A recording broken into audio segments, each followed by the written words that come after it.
Trovejar do Silêncio. Áudio 10, capítulo 8. Daqui por diante, não mais reconheceremos o homem segundo a carne. A pergunta pode surgir em sua mente: como posso parar de pensar e acreditar no bem e no mal? Permita-me dar-lhe um exemplo que poderá ajudá-lo a esclarecer esse ponto. Olhe para sua mão e pergunte a você mesmo: isto é uma mão boa ou uma mão ruim? E se você se relembrar das vivências adquiridas há muito tempo, terá de admitir que a sua mão não é nem boa nem má. É apenas uma mão, um pedaço de carne com estrutura de osso. Não tem o poder de agir por si só, não pode afagar e não pode esmurrar. Não pode dar e não pode segurar, mas você pode movê-la. Pode usá-la como instrumento para dar ou segurar. Você pode fazer tais coisas, mas a mão não pode. A mão é só um instrumento para o seu uso. Pode ser usada para vários propósitos. Pode dar com benevolência e generosidade ou roubar desavergonhadamente. Mas não pode fazer por si mesma alguma coisa. Há alguma coisa que move a mão. Uma vez que é você que governa sua mão, pode fazê-lo para o bem ou para o mal. E não apenas a mão, mas o corpo todo, ora para o bem, ora para o mal. Contudo, quando tiver transcendido a mente e os pensamentos, então a mente e o corpo serão controlados pelo Eu, que é Deus. E isso produzirá uma mente, um corpo e uma vivência diária que não é nem boa nem má, mas espiritual. Novamente, o segredo está em adquirir uma mente não condicionada, pela qual a alma funcione como vida e experiência. No exato momento em que aceita que essa mão por si só não pode fazer nada, que é governada pelo eu, desse momento em diante, ela se torna um instrumento de Deus, trazendo consigo apenas o poder da bênção. Você e eu não mais governamos a mão pelo nosso humano ser. Agora eu sou, e eu é Deus. Volte agora a considerar a mão e tome o seu corpo todo dentro de sua mente. E perceba esta mesma verdade. Você não tem um corpo bom ou ruim, jovem ou velho. O seu corpo é apenas carne e osso. De si mesmo não tem inteligência. Nada sabe sobre saúde ou doença. Nada sabe sobre o tempo e o calendário. Infelizmente, o eu humano sabe, e por causa disso o corpo muda. O corpo nada sabe sobre as estações do ano, se é inverno ou verão, tempo bom ou ruim, mas de novo, infelizmente nós sabemos. E por causa disso, o corpo reflete qualquer coisa que aceitamos em nossas mentes. É a mente que se torna o caminho pelo qual o corpo apanha as crenças do mundo. É, pois, a mente que determina se o corpo é bom ou mau, jovem ou velho, sadio ou doente. Mas quando já não temos corpo bom ou mau, jovem ou velho, a partir desse momento, o eu, que é a presença e o poder de Deus, se superpõe e começa a manifestar as suas condições no corpo. Quando começamos a descobrir que o nosso corpo é o templo de Deus, e colocamos à disposição de Deus para que o use como quiser, então o corpo se torna um instrumento de Deus para o eu central de nosso ser. Cabe-nos dar o primeiro passo, e isso é feito pelo conhecimento do fato de não haver bem ou mal no corpo, de que o corpo como tal não tem qualidades por si mesmo. Ele apenas expressa aquilo que lhe é imposto. Essa inversão ou mudança de atitude em relação ao corpo e às condições que lhe são impostas começa com a seguinte descoberta consciente: não há bem ou mal no meu corpo. Não há nele velhice ou juventude, vigor ou fraqueza. Meu corpo é apenas um instrumento do eu, o Deus em mim, que é o princípio criador e conservador do meu ser. Pense por alguns instantes no problema vital que incomoda você, seu mesmo, dos seus filhos ou dos seus netos. Assim que tiver pensado nele, pergunte a si mesmo: tais condições são boas ou más? Quem disse isto? Quem decretou que são boas ou más? E pergunte-se então: teria Deus criado o mal? Creio que saberá melhor perguntando do que afirmando. Se Deus criou a eternidade e a imortalidade, se não há nele mancha ou mentira, certamente não foi ele quem criou o mal. Mas, se Deus não criou o mal, quem o criou? Alguém ou você mesmo teria concebido a crença no bem ou no mal? De onde ela veio? Você pode não saber as respostas para tais perguntas agora, mas, se você trabalhar com o princípio que é o tema deste livro, a resposta para isso, assim como para muitas outras perguntas, lhe será revelada. Neste momento, contudo, por que não aceitar a premissa de que não há na realidade nem bem nem mal? Quando você atingir o ponto de onde se pode compreender que toda condição humana, de qualquer nome ou natureza, existe apenas como uma crença dentro da mente humana, crença essa que resultou na expulsão do homem do jardim do Éden, e quando no mais profundo do seu coração ficar convencido de que, por ser Deus infinito, não há nele pares de opostos, poderá afirmar como um mestre: eu venci o mundo. E estará de volta ao reino dos céus, onde ninguém sabe o que é saúde, pois não sabe o que é doença. Lá não se conhece dor, e portanto ninguém sabe o que é a não dor. Ninguém conhece riqueza ou pobreza.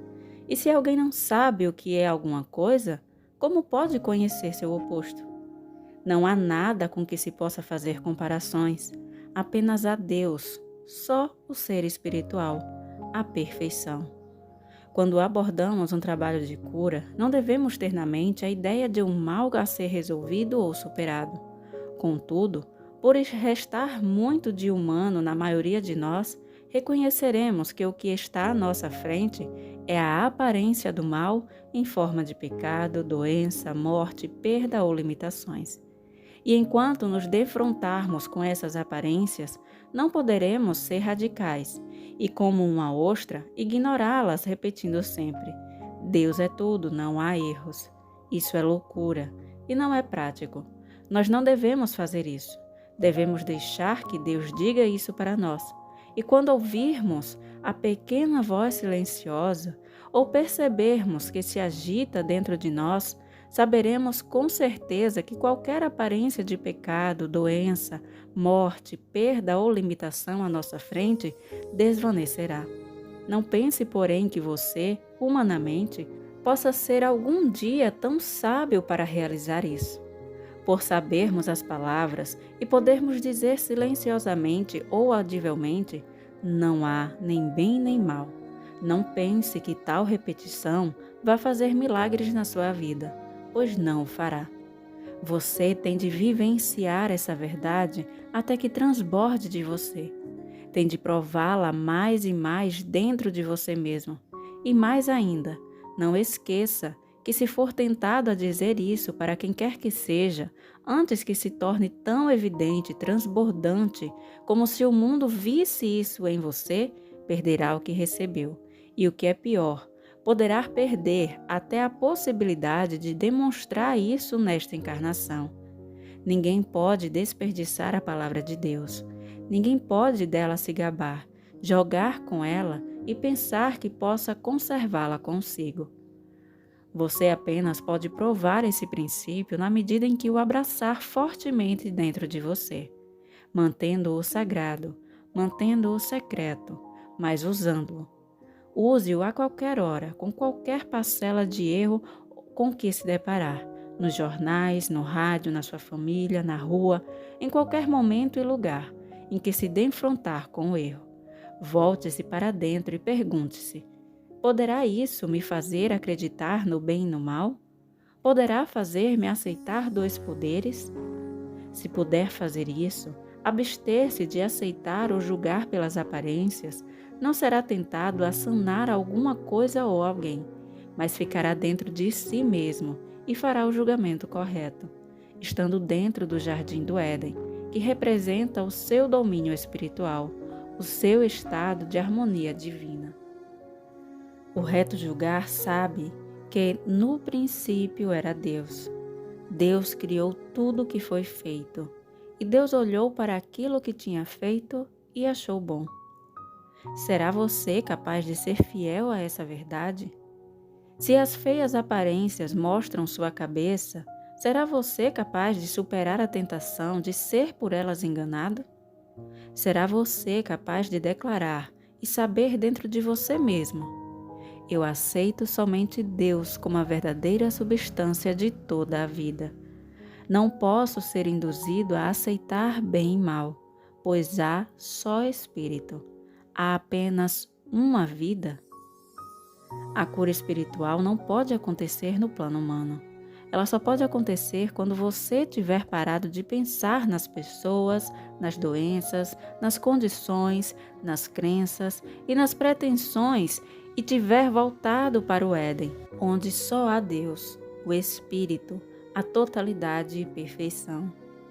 Ninguém pode mesmo ser um curador espiritual que trabalhe a partir dos efeitos ou que ore a partir da tentativa de corrigir algo do mundo de Adão. Pois, se isso viesse a ocorrer, ele só teria trocado um sonho desagradável por outro sonho agradável. Se conseguisse melhorar o quadro humano, teria só uma boa materialidade ao invés de uma materialidade ruim. Não estaria, por isso, mais próximo do reino de Deus. Certa vez, estava eu sentado numa sala com uma pessoa que estava em todos os sentidos muito próximo da morte e sentia o mesmo desconforto que qualquer um sentiria em tais circunstâncias. Percebera que eu não havia nada que pudesse fazer para evitar o passamento. Eu não tinha dons ou palavras milagrosas que pudessem impedir o que parecia inevitável. Teria de vir algo das profundezas internas, ou iríamos ter um funeral. Tudo o que pude fazer foi me voltar para dentro, para a pequena voz silenciosa, e esperar e por vezes suplicar e pedir. Finalmente veio algo, e as palavras foram estas: este é o meu filho bem-amado, no qual me comprazi. Ninguém teria acreditado nisso se o tivesse visto. Aí estava a doença em sua forma terminal. Aí estava uma pessoa morrendo, e apesar das aparências, a voz disse: este é o meu filho bem-amado, no qual me comprazi. Após ter recebido tais palavras, não demorou muito para que se tornasse um fato real em demonstração, e a saúde, a harmonia e a totalidade foram restabelecidas. Noutra ocasião, fui chamado ao lado do meu próprio pai, que jazia numa tenda de oxigênio, e de acordo com os médicos atendentes, estava em seu leito de morte. Eu fiquei ali, sem palavras ou discernimento que pudesse mudar essa aparência para a saúde. E ali fiquei eu, como ficaria qualquer um diante do seu próprio pai em tal situação. Mas com uma diferença. Eu sabia que se Deus fizesse ouvir sua voz, a terra se derreteria. Estando eu ali, a observar meu pai, que respirava pelo aparelho, me vieram as palavras: nem só da respiração vive o homem. Em menos de 5 minutos, ele fez sinal para a enfermeira para que retirasse o aparelho, e 2 dias depois estava fora do hospital. Quem decretou que essa condição era ruim? Deus não foi. Ele só disse: nem só da respiração vive o homem. O que dissipou a crença de que o homem vive do alento e provou que vive pela vontade de Deus. Você pode ter dificuldade apenas enquanto retiver a crença em 2 poderes. Estará, porém, livre tão logo comece a olhar para qualquer condição, tendo em mente o seguinte: quem te disse que estás nu? Quem te disse que isso é pecado? Quem te disse que és mau? Quem te disse que isso é doença? Quem te disse que isso é perigoso? De onde veio? Teria Deus dito isso para alguém? No momento exato em que perceber que sua função como curador espiritual não é remover ou sanar doenças, ou acreditar que Deus assim o faça, ou que haja algumas fórmulas ou afirmações que possam remover doenças, mas sim que a sua função está em saber a verdade de que toda a criação mortal é construída sobre a crença do bem e do mal. Você não saberá então nem de saúde nem de doença, de pobreza ou de riqueza, mas apenas de um contínuo transbordamento de harmonia espiritual, o jardim do Éden. Você nunca será um curador espiritual enquanto acreditar que haja dois poderes, o poder de Deus e o poder do pecado, da doença, ou então que haja poder na astrologia ou nas dietas. Você nunca será um curador espiritual até que saiba que não é preciso qualquer poder. Deus mantém seu universo espiritual eternamente e não há nada de errado com ele. O que está errado é conosco. O que está errado é a crença universal em dois poderes. No segundo capítulo do Gênesis, Deus não é mais o Criador, mas ali é chamado de Senhor Deus. E Senhor, está dito, é sinônimo de lei.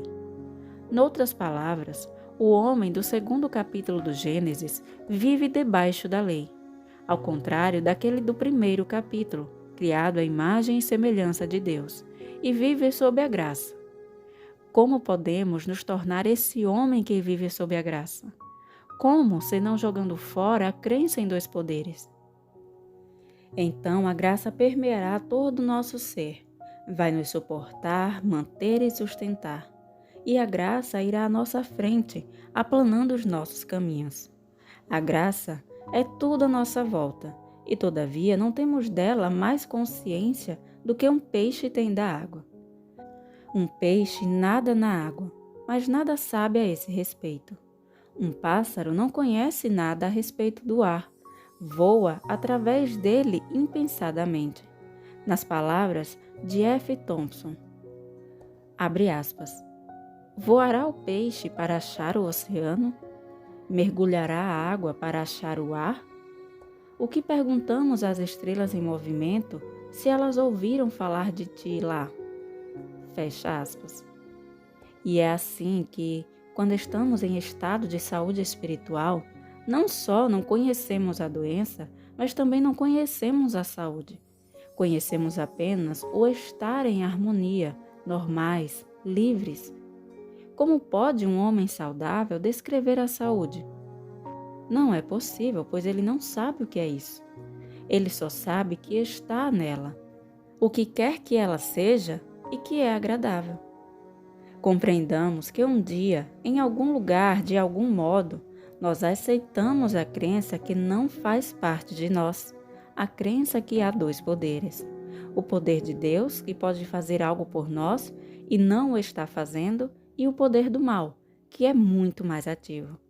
O poder de Deus está agora mesmo fazendo tudo o que pode e opera no estado edênico de consciência para toda a criação espiritual, mas não pode operar no mundo de dois poderes. Essa é a razão pela qual, por mais éticos, bons e benevolentes que nós ou nossos vizinhos possamos ser, nós e eles estamos debaixo do pecado, da morte, de acidentes e guerras. E mais surge a pergunta: como podem existir tais coisas se há um Deus? E a resposta é estarrecedora. Há um Deus, sim, mas não no cenário humano. Não há Deus no segundo capítulo do Gênesis, mas sim um Senhor Deus, que é a lei de causa e efeito, a lei kármica. Quando subimos para além da lei do karma, nós não estamos mais sob a lei, mas sob a graça. Em outras palavras, estamos vivendo como no primeiro capítulo do Gênesis, onde não existem tais coisas como o bem e o mal humanos. Aí não há pecado e não há pureza, só há Deus. Se tivermos algum problema, quer nosso, quer de alguém da família, de um amigo, paciente ou discípulo, ou se alguém buscar em nós a harmonia por achar grande a nossa compreensão, deveremos praticar este princípio de nem bem nem mal em nossa meditação.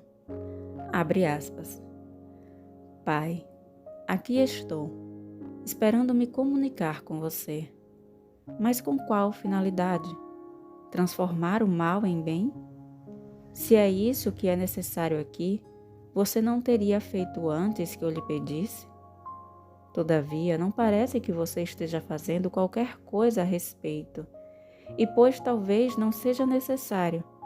Onde há o Espírito do Senhor, aí está a liberdade.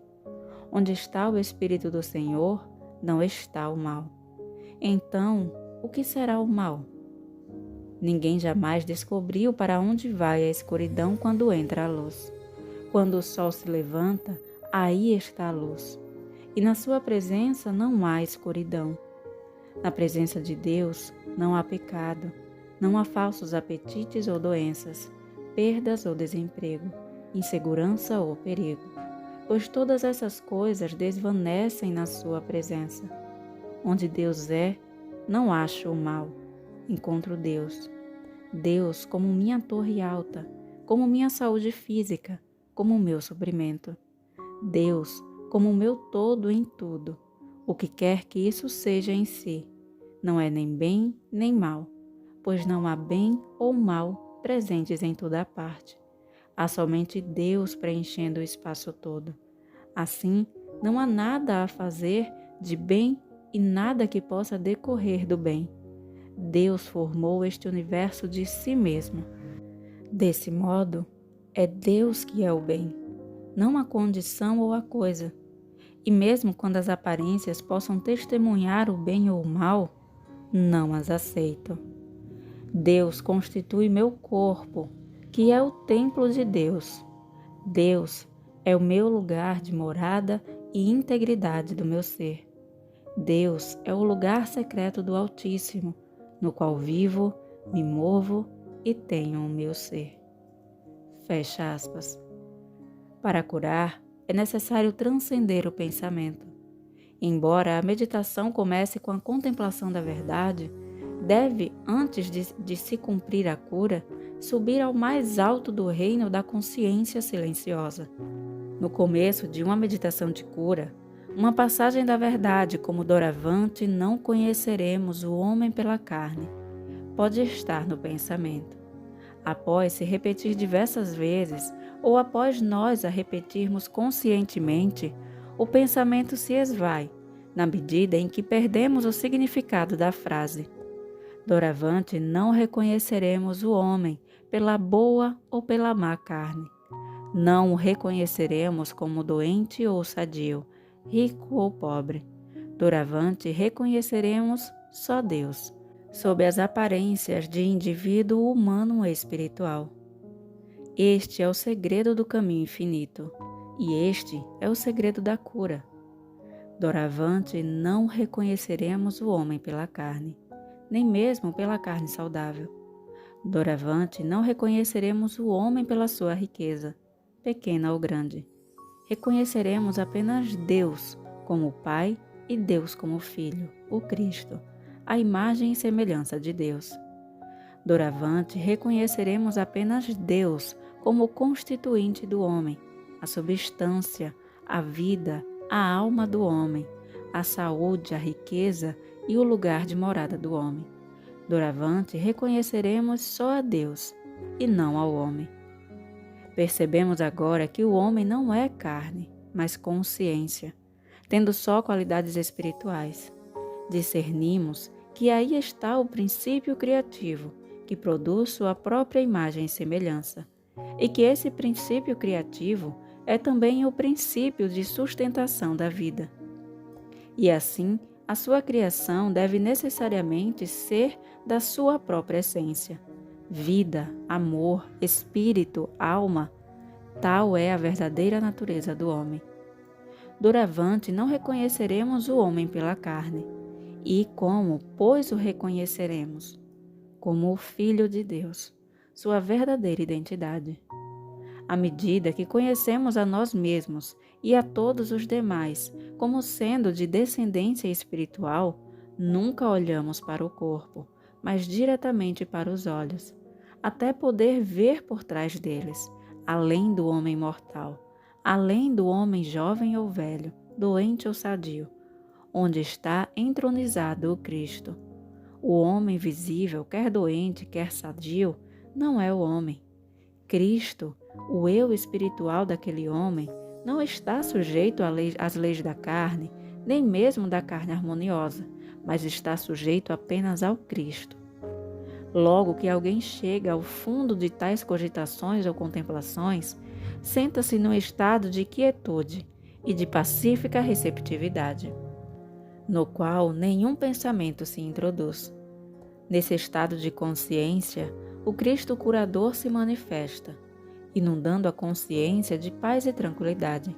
É uma paz, um estar quieto espirituais, e disso emana a graça curadora que nos envolve e aos nossos pacientes.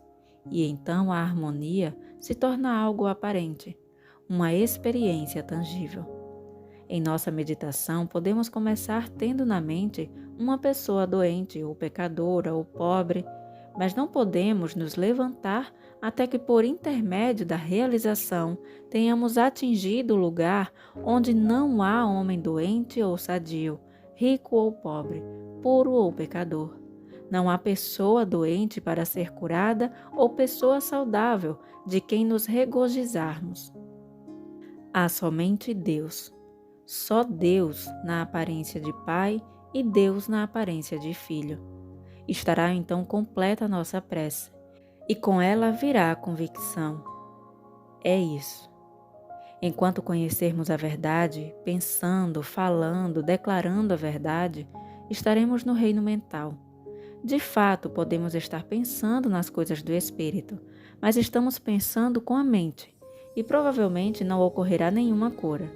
Se ocorrer alguma cura, em alguns casos, ocorrerá pela argumentação mental, e não será uma cura espiritual, e sim mental, pelo efeito da sugestão, um frutificar daquela prática que nos diz: você está bem, ou você é perfeito, ou Deus fará isso em você.